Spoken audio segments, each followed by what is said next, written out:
빌립보서 2장 1절로 4절까지 말씀. 그러므로 그리스도 안에 무슨 권면이나 사랑의 무슨 위로나 성령의 무슨 교제나 긍휼이나 자비가 있거든 마음을 같이하여 같은 사랑을 가지고 뜻을 합하며 한 마음을 품어 아무 일에든지 다툼이나 허영으로 하지 말고 오직 겸손한 마음으로 각각 자기보다 남을 낮게 여기고 각각 자기 일을 돌볼 뿐더러 또한 각각 다른 사람의 일을 돌보아 나의 기쁨을 충만하게 하라. 아멘. 예수님께서는 이 땅에 살아계시는 동안에 온갖 이적과 표적과 기사 행하시면서 복음을 전하셨습니다. 할렐루야. 그리고 회개하고 돌아오는 자들에게 악한 귀신도 쫓아내주고 질병도 치료하고 진리를 계시하고 3,000명, 5,000명을 먹이는 이적도 행하시고 그랬어요. 근데 주님이 십자가에 죽으시고 그리고 우리 위해서 구원의 복음을 완성해 주셨습니다. 십자가에 죽으시고 부활하셔서 모든 인류의 제사함의 은혜를 풀어놓아 주셨어요. 그리고 예수님이 하셨던 그 일을 계속 이어가는 공동체가 필요합니다. 예수님은 그 일을 계속 이어나가는 누군가 필요합니다. 그 누군가입니까? 누가 해야 됩니까? 그게 교회가 해야 될 일이에요. 누가 해야 된다고요? 교회가. 예수님이 하셨던 일을 계속 이어나가는 일들을 해야 되는데 그 일을 감당해 나가는 데 있어서 예수님은 한 분으로 위대하게 그냥 하셨지만은 교회는 이걸 아주 위대한 한 명의 종이 벌떡 일어서서 할 수도 있지만은 주님은 어떻게 하시냐? 교회 몸, 그리스도의 몸 안에서 연합한 공동체 안에서 이것을 이루어 나가십니다. 저는 그 한국교회가 1907년에 장대현 교회 부흥운동이 다시금 일어났으면 좋겠다 했던 게 2007년도에 100년 만에 다시 장대현 교회 부흥이 다시 오기를 원합니다 라고 소망하면서 그 100주년 한국교회 100주년 부흥운동을 주최하고 그에 관심을 가졌어요. 제가 서울에 있었습니다. 서울에서 그 100주년 부흥운동 100년 만에 다시금 한국교회 부흥이 오기를 원합니다 라고 기도하는데 그 부흥이 오기를 그렇게 바랬는데 그날 성령이 그렇게 강하게 역사하지 않았습니다. 지나가 버렸습니다.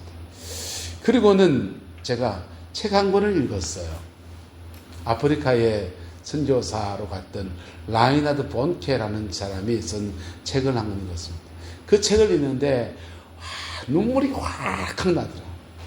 눈물이 왈칵 나면서 라이나드 본케가 남부 아프리카에서 북부 아프리카까지 그냥 성령의 안에서 복음 전도 집회하는데 10,000명이 20,000명이 모이고 그냥 안전병이가 막 일어서고 기적이 막 일어나는 겁니다. 그리고는 아프리카에 막 성령 안에서 구원받는 놀라운 역사가 막 일어나는 거예요. 와, 한국교회가 살 길은 이거다. 그래서 그런 사모함을 가지고서 제가 성령운동에 공부를 좀 해야 되겠다라고 생각했습니다. 성령운동에 공부를 좀 하고 그쪽 방면으로 내가 준비를 좀 해야 되겠다. 한국교회 살리려면. 그렇게 이 세계에 뛰어들었어요. 그래서 성령 사역도 배우고 방언기도 밤새워 하루에 밤새워 기도하는 철학 기도하는 것도 해보고 하루에 3시간 기도하고 3개월 하면 영계가 열린다 해서 그것도 해보고 별짓을 다 해봤습니다. 그리고 막 성령 안에서 은사가 나타나서 병 고쳐지는 거, 귀신이 떠나가는 거, 귀신 보고 나와 들어가 이런 것도 해보고 해봤어요. 근데 그거 하다가 제가 굉장한 딜레마에 빠졌습니다. 굉장한 딜레마에 빠졌어요. 왜 딜레마에 빠졌냐? 라이나드 본케 같은 사람 나도 되고 싶어서 그랬는데 해보니까 수분 게 아니더라고요. 그 라이나드 본케 같은 사람 되는 사람들 만나보니까 기도 생활 어떻게 하냐? 40일 금식 기도를 10판 했다 합니다. 나는 3일 금식하면 배가 아파 죽겠는데 제게 신앙의 지도를 해준 분은 매일 철야를 3년 그냥 밤새 늘 철야하고 한 10년 늘 철야하고서 불 이러고 다니더라고. 나는 철야해보니까 지하에 개척교회 하면 철야했습니다. 철야하니까 10시부터 앞에서 막 기도해요. 기도하다가 한 2시쯤 되면 졸립잖아요. 졸리면 한숨 잡니다. 한숨 자다가 새벽 4시나 5시에 또 일어나가지고 또 새벽 기도한다고 막 기도하는데 아무도 오는 사람이 없으니까 새벽 기도 때.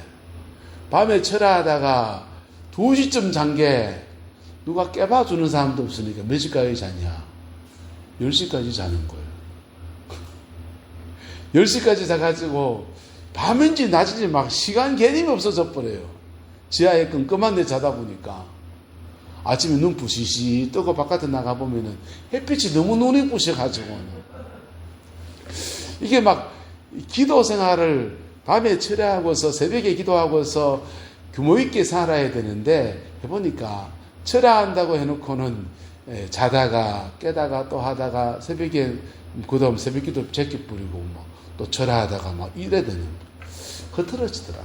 그래서 꾸준하게 하나님 앞에 기도의 삶을 그냥 밥 먹듯이 철야하고 그냥 금식 기도하고 그런 분들이 라인하드 본께 같은 사람이 되는 거지 나는 뭐 하겠다 그 생각이 들더라. 나는 뭐 하겠다. 그리고 그럼 나는 뭐 하겠는데 교회를 섬기면서 목사가 영역이 있어야 됩니까? 없어야 됩니까? 영역이 있어야 되는데 영역은 어떻게 갖출 것이? 어쩌면 하나님이 역사할 수 있을까? 이 고민에 이렇게 빠졌어요. 나는 못하겠는데 성도들에게는 하나님의 은혜가 임해야 되잖아요. 근데 나는 못하겠더라는 이해가 됩니까? 그런 고민의 때에 룻 헤펀이라는 사람이 영광이라는 책을 읽었습니다. 그 책을 읽다 보니까 주님이 십자가에 죽으시고 부활하신 주님이 오늘 우리 가운데 신약시대 우리 가운데 하나님의 큰 영광으로 임하시는 역사가 일어나고 영혼 건지를 지금 하시는데 그렇게 큰 영광이 임하는데 몇 가지 방법이 있습니다. 첫 번째는 한번 따라 합시다. 영광의 사람을 만나면 목사 좋은 사람 만나면 성령님께서 그 목사 안에서 뿜어져 나오는 성령의 능력 안에서 영혼을 확 변화시키는 은혜가 일어나고 병고침도 치료도 놀라운 역사들이 막 일어납니다. 최근사님 어머님께서 옛날에 은사가 많으셨다면서요. 은사가 많으면 그 분들은 예언을 쫙 하기도 하고요. 손 얹어 기도하면은 이 손에서 불이 나가가지고 등대기에 막 벌겋게 불이 타는 그쪽도 질병도 막 치유받고 악한 영이 막 숨어있던 게 드러나가지고 말하면서 막 쫓겨나가기도 하고 그런 일이 일어나요. 근데 그런 영광의 사람을 만나서 치료가 일어나는 것 지금도 하나님 하십니다. 지금도 하나님이 하시는데 그런 사람이 되는데 과정을 제가 훈련받아 봤거든요. 40일 금식을 한 10판은 해야 되고요. 그리고 매일 밤 철야하고 하루에 3시간 기본 기도하고요. 그래야 합니다. 저는 그래 뭐 하겠더라고. 잠도 자야 되고 밥도 먹어야 되고. 근데 그것 아니고도 하나님의 큰 영광이 임하는 길들이 룻 헤퍼린의 책을 보다가 알게 되었어요. 그 첫 번째 목사의 어떠함이 아니라 따라합시다. 십자가 앞에 정직할 때 십자가 앞에 정직하면 2000년 전에 죽으신 예수 그리스도의 은혜가 지금 임합니다. 무슨 죄든지 사합니다. 무슨 상처든지 싸맵니다. 예수님이 하십니다.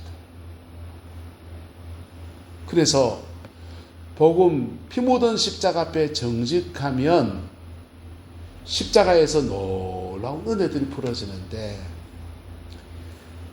나무 위에 달려 저주를 받으신 주님은 저주는 주님이 받으시고 우리에게는 아브라함의 복을 갖다 주십니다. 십자가에서 사망 권세를 들어가신 주님은 우리에게 영원한 생명으로 이렇게 부어주십니다.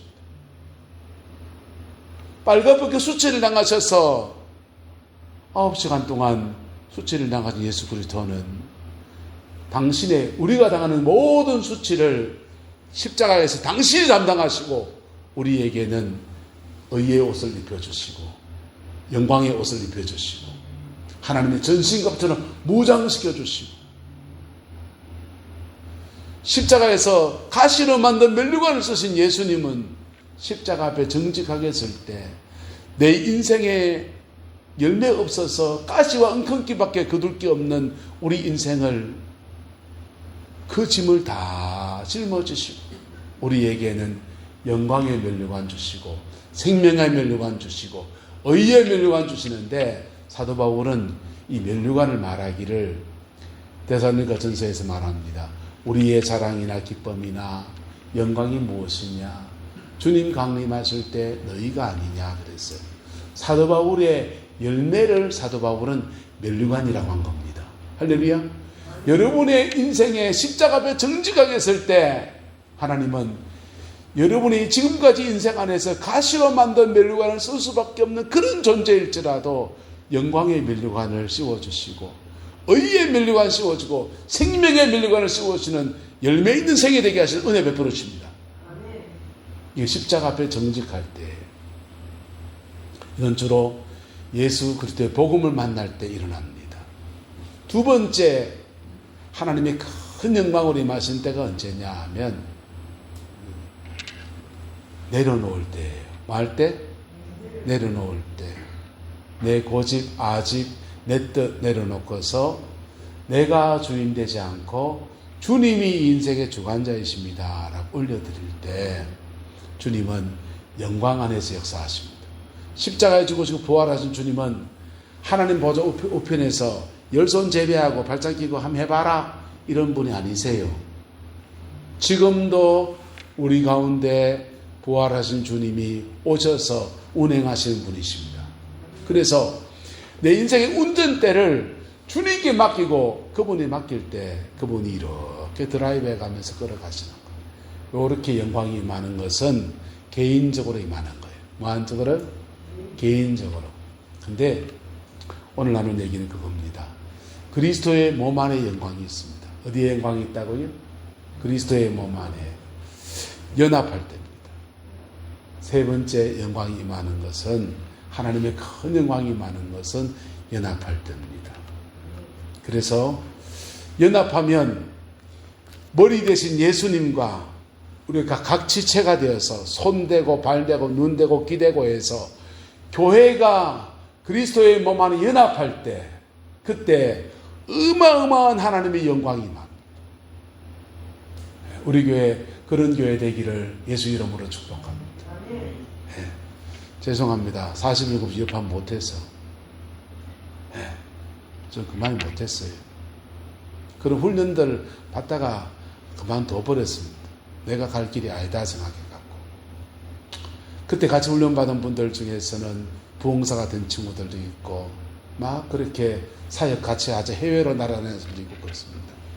저는 끝까지 가다가 그만뒀어요. 근데 마음이 굉장히 자유로움을 얻은 건 뭐냐 하면 나의 어떠함이 아니라 주님과 여러분이 만나게 해주는 일만 해주면 나머지는 하나님이 하시는구나. 할렐루야. 그래야 알게 된 겁니다. 여러분이 주님과 만나게만 도와주면 주님이 하시는구나. 그래 알게 됐어요. 그리고 그렇게 막 그런 영광의 사람들이 나중에 되게 교주처럼 돼가지고 이상해지는 것들도 많이 봤습니다. 그래서 그런 거 안 가고도 나는 하나님 앞에 자유로움을 가지고 주를 섬기고 여러분을 섬기고 올라옵니다. 근데 그리스도의 몸 안의 영광, 이게 우리 교회 안에 이루어지면 이 내남면의 모든 영혼들은 하나님 우리에게 붙이십니다. 할렐루야.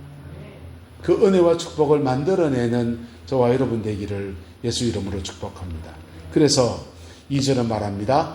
마음을 같이하여 같은 무엇을 가지고 사랑을 가지고 뜻을 합하며 한 마음을 품어 아무 일에든지 다툼이나 허영으로 하지 말고 오직 겸손한 마음으로 각각 자기보다 남을 낮게 여기고 각각 자기 일을 돌볼 뿐더러 또한 각각 작은 다른 사람의 일을 돌보아 나의 기쁨을 충만하게 하라 했습니다. 교회는 한 사람 한 사람 한 사람 예수 안에서 거듭나서 구원받아야 됩니다. 할렐루야. 예배당 안에 등록했다고 다 천당 못 가요.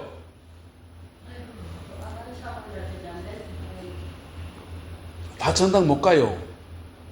거듭나야 돼요. 할렐루야. 거듭나야 되는데 거듭나는 것은 편차가 있습니다. 먼저 거듭난 사람이 있고 나중에 거듭난 사람이 있고 편차가 있어요. 그런데 그렇게 예수 앞에 거듭난 구원은 각각 받는데 그 구원받은 사람이 우리는 한 교회로 모아놨습니다. 한 교회로 모아놨고 우리 교회 안에서 어떤 사람은 좀 연약하고 어떤 사람은 연세가 있고 어떤 사람은 신앙의 깊이가 있고 좀 얕고 차이가 있지만은 예수님 안에서 연합할 때 뭐 할 때? 연합할 때 우리가 연합할 때 머리 대신 예수 그리스도가 이 교회에 역사하십니다. 머리 대신 예수 그리스도가 이 교회에 역사하십니다. 그래서 그리스도의 몸 안에 연합할 때 하나님의 놀라운 역사들이 나요. 사단은 어떻게 하느냐? 사단은 이렇게 하지 못하도록 작용합니다. 피 묻은 십자가 앞에 정직하게 회개해야 될 때 인간이 가지고 있는 교만과 아집과 자존심과 이런 것 가지고 십자가 앞에 서지 못하게 계속 방해합니다. 계속 방해합니다. 그리고 주머니에 돈 좀 있으면 성령의 은사가 좀 있으면 머리에 좀 지식이 좀 들어있으면 그거 주님 앞에 내려놓을 때 하나님은 그 돈과 재정 안에서 멋지게 사용할 거예요. 할렐루야. 그 지식 멋지게 사용할 거예요. 근데 머리에 있는 지식 좀 있으면 그걸로 자기를 자고하고 만들어요. 사단이 그렇게 합니다. 사도 바울은 말했습니다. 그가 알고 있는 모든 지식도 그가 꽤 그때 공부 많이 한 분이시거든요. 그 모든 것들을 배설물과 같이 다 내려놨는데 사도 바울이 쓴 글들을 보면은 그 지식이 다 배겨 있습니다. 주님 앞에 내려놓았는데 주님이 그 지식 가지고 멋지게 사용하시는 거예요. 할렐루야. 그래서 우리가 신앙 앞에 개개인으로 말하면 십자가 앞에 정직하게 서는 것, 내가 목사인데 목사면 어쨌다고 그래요. 예? 목 힘줘봐야 목 아파요. 피 묻은 십자가 앞에 정직하게 주님이 그 내 잘못이에요. 내 탓이로다 고백하는 겁니다. 그럴 때 주님이 우리 안에서 우연약함을 다 덮으시면서 십자가의 그 영광으로 확 임하시는 거예요. 할렐루야. 그리고 내 안에 뭐 좀 주셨고 무슨 은사를 좀 주셔도 무슨 재능을 좀 주셔도 고비고비마다 내가 하는 게 아니라 주님이 하십니다라고 고백하며 나갈 때 주님이 함께 동력하면서 그분이 주관자가 되셔서 일해 나가시는 거예요. 부활하신 주님이. 할렐루야. 근데 그거는 개인적으로 가정 안에서 개개인적으로 일어나는 거고 공동체적으로 일어날 때는요 연합해야 합니다. 뭐 해야 된다고요? 연합해야 됩니다. 이스라엘 백성이 광야를 지나갈 때 물이 없었습니다. 물이 없어서 그 물 나오게 기도하고 했더니 물이 터졌어요. 물이 났더니 아말렉이 쳐들어옵니다. 아말렉이 쳐들어오는데 모세는 산 위에 올라가서 기도합니다. 산 위에 올라가서 기도합니다. 밑에서는 여호수아가 전쟁을 치릅니다. 이상합니다. 모세가 손을 들어서 기도하면 여호수아가 이기고, 기도하던 모세가 힘이 뜯어 손이 터지면은 밑에서 전쟁을 친 여호수아가 치고, 산 위에 있는 사람은 그게 보여요. 산 밑에 사람은 안 보인다. 눈앞에 저가고 싸우면 정신없습니다. 근데 하나님의 큰 그림에서는 기도로 싸우는 것과 몸으로 싸우는 것들이 하나로 어우러지는 겁니다. 마귀는 어떻게 하느냐? 욕을 잘라내는 겁니다.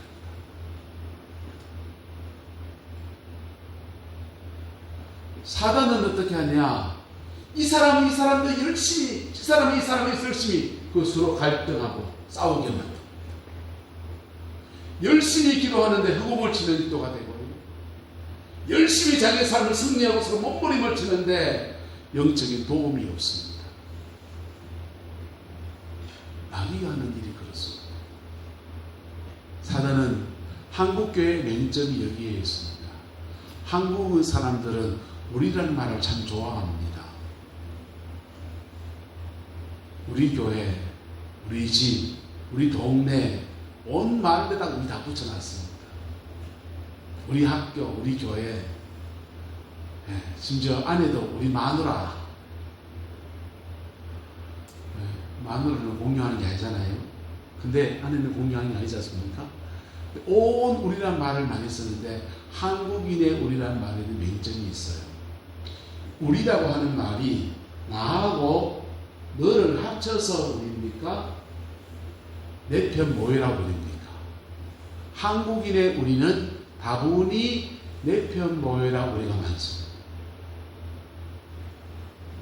무슨 말이가 됩니까? 내 편 모여라 우리를 패거리라고 합니다.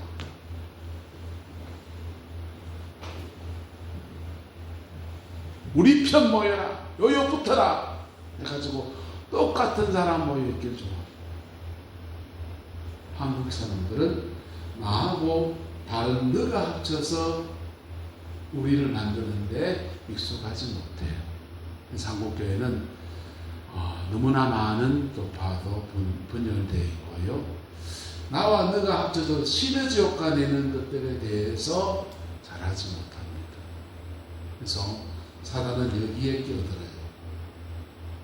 여기에 끼어들어서 남자와 여자가 다르고, 그리고 기도로 사는, 기도 많이 하는 분들이 계시고 기도를 안 하시는 분도 있잖아요. 하지만 하나님은 교회 안에 이 모아놨습니다. 그래서 이런 분들과 이런 분들이 성령 안에서 서로 합치는 거예요. 할렐루야. 합치는 거예요. 복음은 합치는 겁니다. 복음은요, 죄를 지은 사람을 가해 자락합니다. 가해자라 그래요. 그 죄 때문에 피해를 입은 사람을 피해자라 합니다. 가해자는 십자가 앞에서 회개하게 하시고, 뭐하게 하시고? 회개하시고 하고요. 피해자는요, 십자가 앞에서 용서하게 하시고, 뭐하게 하시고? 용서하게 하시고, 이 두 사람이 만나면 뭐하게 하시고? 화해가 일어나게 하시고. 뭐요? 화해. 가해자와 피해자가 만나면 화해가 일어나게 하시고. 그게 복음입니다. 그래서 피해자와 가해자 사이에 하나됨을 만들어내시고, 기도 많이 하는 사람과 기도 못하는 사람 사이에 하나됨을 만들어 나가게 하시고, 연세가 있는 분들과 연세가 없는 분들을 하나 되게 하시고, 할렐루야. 그럴 때 연합 안에 주어지는 놀라운 은혜 가지고서 교회됨의 본질을 지켜낼 수 있는 은혜를 주시는 겁니다. 근데 마귀가 여기에 끼어든다고요. 여기에 끼어들어서 잘 믿는 사람끼리 싸워요. 한국교회를 외국 사람들이 이렇게 말합니다. 한국교회는 예수님과 성령님이 싸운다. 예수님은 누구 누구, 성령님은 누구십니까? 예수님과 성령님이 싸울 리가 없지 않습니까?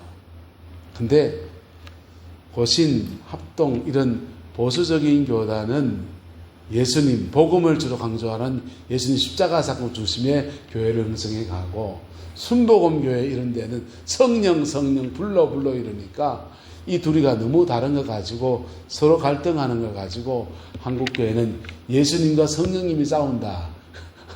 말도 안 되는 얘기를 하고 있는 겁니다. 사실은 누가 개입하는 겁니까? 사단이요. 사단이. 우리는 뭐 해야 됩니까? 우리 교회 안에서는 그리스도 안에서 그리스도 연합을 이루어내는 은혜가 있게 되기를 예수님의 이름으로 축복합니다. 그래서 이전에 말합니다. 마음을 같이하여 같은 사랑을 가지고 뜻을 합하며 무슨 마음을 품어? 한 마음을 품어 아무 일에든지 다툼이나 허영으로 하지 말고 오직 서로 뭐해서 겸손한 마음으로 각각 자기보다 누구를 낮게 여기고 남을 낮게 여기고 각각 자기 일을 돌아보고 또한 다른 사람의 일을 돌보아 사도 바울 지도자 기쁨을 충만하게 하라 했습니다. 하나님의 기쁨이 될 겁니다. 할렐루야. 그렇게 연합할 때 주님이 머리가 되신 예수 그리스도가 우리 교회 안에서 강하게 역사하십니다. 그리고 세상 사람들은 교회를 보면서 용서하는 것을 배우게 되고요. 사람이 더불어 사는 것들을 보게 되면서 예수 믿는 사람은 저래 살아야 돼, 이런 칭호가 일어나게 될 것입니다. 할렐루야. 우리 교회 안에 이 은혜가 풀어지게 되기를 예수 이름으로 축복합니다. 이거는 또한 여러분의 가정 안에도 이루어져야 됩니다. 가정 안에서 부모와 자녀 간에, 고부 간에, 형제 간에 이 자기보다 남을 낮게 여기고 마음을 같이 하는 은혜가 있게 되기를 예수님의 이름으로 축복합니다. 그 연합할 때, 가정 안에 연합할 때 자녀가 제대로 세워져요. 자녀가 제대로 세워져요. 제일 어리석은 가정이 뭐냐 하면요, 엄마는 아 불러놓고 아버지 흉 먹어요. 아버지는 아들 불러놓고 저것만 흉 먹어요. 여러분, 이런 사람은 다 연약함이 있어요. 다 연약함이 있어요. 연약함은 십자가 앞에 덮고, 그리고 사랑 앞에서 연합하는 가정 되시기를 주님의 이름으로 축원합니다. 그런 가정에 하나님은 복을 명하셨다고 했습니다. 시편 131편은 말하기, 3편은 말하기를 형제가 연합하여 동거함이 어찌 그리 선하고 아름다운 거. 머리에 있는 보배로운 기름이 아론의 수염을 적시고 어깨까지 흘러내린 것 같고 헐몬이 있으리 시온의 산들에 내린 것 같도다. 할렐루야. 그 복이 우리 교회에도 여러분의 가정에도 충만하게 되기를 예수님의 이름으로 축복합니다. 기도하겠습니다. 좋으신 아버지 하나님, 마음을 같이하여 같은 마음을 품고 하나님 앞에 한 마음을 가진 믿음의 공동체, 우리 내남 제일교회이기를 소망합니다. 힘 얻은 십자가 앞에서 용서받은 우리의 모습 안에 가지고 또 다른 사람을 용납하고 용서하며 복음 앞에서 피차에 세워지는 아름다운 은혜가 있게 우리 하나님 주장하여 주옵소서. 여호와께서 한없는 은혜와 사랑으로 함께해 주시기 원합니다. 예수님의 이름으로 축복하며 기도드리옵나이다. 아멘.